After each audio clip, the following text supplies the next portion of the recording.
तो आज हम एक ऐसी गुमनाम जासूस की कहानी सुनेंगे जिसकी हिम्मत और बलिदान ने सही मायने में 1971 की जंग का रुख ही मोड़ दिया। ये एक ऐसी कहानी है जो देशभक्ति की है, धोखे की है और उस भारी कीमत की है जो इस सब के लिए चुकानी पड़ती है। एक ही औरत और उसकी 3 पहचान। वो एक दुल्हन थी, एक बहू और हाँ, एक हिंदुस्तानी जासूस। उसकी जिंदगी किसी भी फिल्मी कहानी से ज्यादा रोमांचक और दर्दनाक थी। कहानी की शुरुआत होती है पाकिस्तान की एक सुनसान अंधेरी सड़क से। एक जवान औरत फौज का ट्रक चला रही है और वो जानबूझकर एक आदमी को उस ट्रक के नीचे कुचल देती है। ये एक ऐसा मंजर है जो किसी को भी चौंका दे और कई सवाल खड़े कर दे। आखिर ये औरत थी कौन और उसने अपने ही घर के एक वफादार नौकर को इतनी बेरहमी से क्यों मार डाला? इन सवालों का जवाब जानने के लिए हमें वक्त में थोड़ा पीछे चलना होगा। तो चलिए मिलते हैं सहमत खान से, कश्मीर की एक आम कॉलेज स्टूडेंट। उसकी जिंदगी बिल्कुल वैसी थी जैसी किसी भी आम लड़की की होती है, लेकिन उसके पिता हिदायत खान कोई आम बिजनेसमैन नहीं थे। वो भारत के लिए काम करने वाले एक खुफिया जासूस थे। उस वक्त 1971 की जंग सर पर थी और तभी हिदायत खान को पता चला कि उन्हें टर्मिनल लंग कैंसर है। उन्हें अपनी मौत का डर नहीं था, नहीं, उन्हें डर था कि पाकिस्तान में उनका बनाया हुआ पूरा जासूसी नेटवर्क ठीक उस वक्त बिखर जाएगा जब देश को उसकी सबसे ज्यादा जरूरत होगी। जरा इस फर्क को समझिए। एक तरफ सहमत की अपनी जिंदगी थी, उसकी कॉलेज की पढ़ाई, उसका मंगेतर अभिनव और एक शांत सुकून भरी जिंदगी का ख्वाब। और दूसरी तरफ उसके पिता ने उसके सामने एक ऐसी मांग रख दी जो सब कुछ बदल सकती थी। एक पाकिस्तानी कैप्टन से शादी करो, जासूस बनो और खतरों से भरी जिंदगी जियो। ये एक बहुत बड़ा बलिदान था। और हिदायत ने अपनी बेटी से बस इतना कहा, बेटा, आज भारत माँ को तुम्हारी जरूरत है। इन शब्दों में ना जाने क्या ताकत थी कि सहमत ने अपने सारे सपनों को ताक पर रखकर देश के लिए अपने पिता की ये आखिरी ख्वाहिश पूरी करने का फैसला कर लिया। और बस इन्हीं शब्दों के साथ एक मासूम लड़की की मौत हुई और एक जासूस ने जन्म लिया।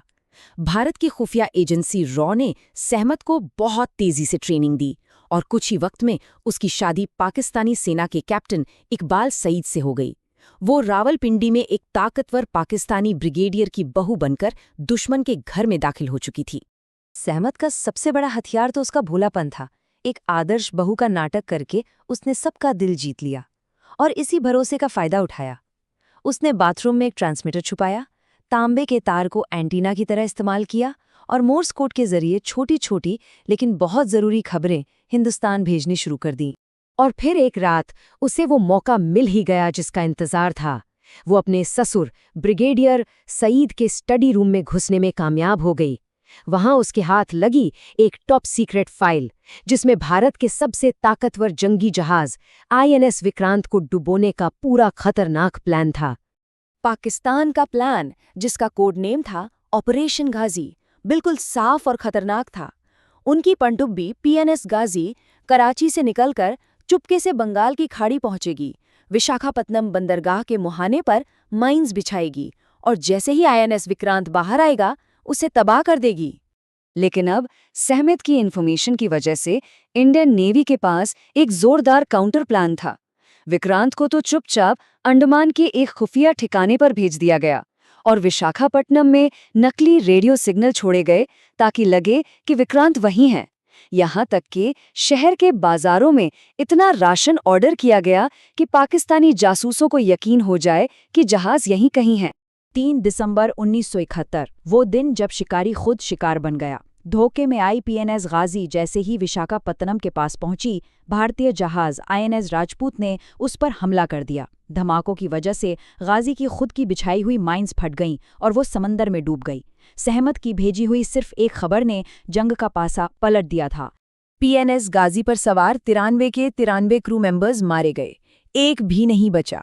ये आंकड़ा बताता है कि ये टकराव कितना बड़ा और गंभीर था। लेकिन जैसा कहते हैं ना, हर जीत की एक कीमत होती है और इस जीत की कीमत सहमत ने अपनी मासूमियत खोकर चुकाई। मिशन को बचाने के लिए उसे वो काम करने पड़े जिसने उसे अंदर तक बदल दिया। याद है वो मंजर जिससे हमने कहानी शुरू की थी? हुआ ये था कि घर का वफादार नौकर अब्दुल एक दिन गलती से सहमत का ट्रांसमीटर देख लेता है। इससे पहले कि वो ये राज किसी और को बताता, सहमत ने उसे ट्रक से कुचल दिया। जासूसी की दुनिया में इसके लिए एक बड़ा अजीब सा शब्द है, कोलैटरल डैमेज। सुनने में कितना आसान लगता है ना? लेकिन समत के लिए इसका मतलब था उन लोगों की बेरहमी से हत्या जिन्हें वो हर रोज देखती थी, जिनसे वो बात करती थी। और ये सिलसिला यहीं नहीं रुका। जब उसके शौहर इकबाल के भाई मेजर महबूब को अब्दुल की मौत पर शक हुआ, तो सहमत के पास कोई और रास्ता नहीं बचा। उसने महबूब को जहर दे दिया, जिससे उसकी मौत एक हार्ट अटैक की तरह लगे। उसका मिशन अब उसे एक ऐसे रास्ते पर ले जा रहा था जहां से वापसी मुमकिन नहीं थी। जंग अब खत्म होने को थी और सहमत का पर्दा भी फाश होने वाला था। वक्त आ गया था उस जासूस के घर लौटने का, लेकिन उसकी जिंदगी में शांति अब कभी नहीं आने वाली थी। और इस सब के बीच सहमत को पता चला कि वो इकबाल के बच्चे की मां बनने वाली है। रॉ को भी समझ आ गया था कि अब उसे वहां से निकालना ही होगा। तो एक सुबह वो बाजार जाने के बहाने घर से निकली और फिर कभी लौटकर नहीं आई। अपने पीछे वो एक टूटा हुआ परिवार और अनगिनत राज छोड़ आई थी। दुनिया के लिए तो वो एक हीरो थी। उसने आईएनएस विक्रांत को बचाया, अपने पिता की इच्छा पूरी की और अपने देश वापस आ गई। लेकिन असल जिंदगी में उसकी कहानी कुछ और ही बन चुकी थी। वो गहरे डिप्रेशन में चली गई। उसे हर पल उन लोगों के चेहरे सताते थे जिन्हें उसने मारा था, और उसने प्रायश्चित के लिए एक गुमनाम जिंदगी जीने का फैसला किया।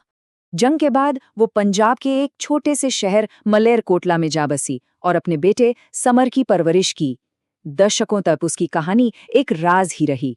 फिर 1999 में कारगिल की जंग के दौरान उसके बेटे ने लेखक हरिंदर सिक्का को अपनी मां की कहानी का इशारा दिया। 8 साल की लंबी रिसर्च के बाद ये कहानी किताब की शक्ल में दुनिया के सामने आई। सोचिए, उसने कभी कोई इंटरव्यू नहीं दिया, कभी कोई अवार्ड नहीं लिया, नहीं कभी चाहा कि कोई उसे पहचाने। उसने बस खामोशी से अपने देश की सेवा की और फिर उसी खामोशी में गुम हो गई। तो सहमत की कहानी हमें एक बहुत ही अहम सवाल के साथ छोड़ जाती है। आखिर जीत की असली कीमत क्या होती है? और क्या देश के लिए जीती गई कोई जंग एक इंसान की रूह पर लगे जख्मों को कभी भर सकती है?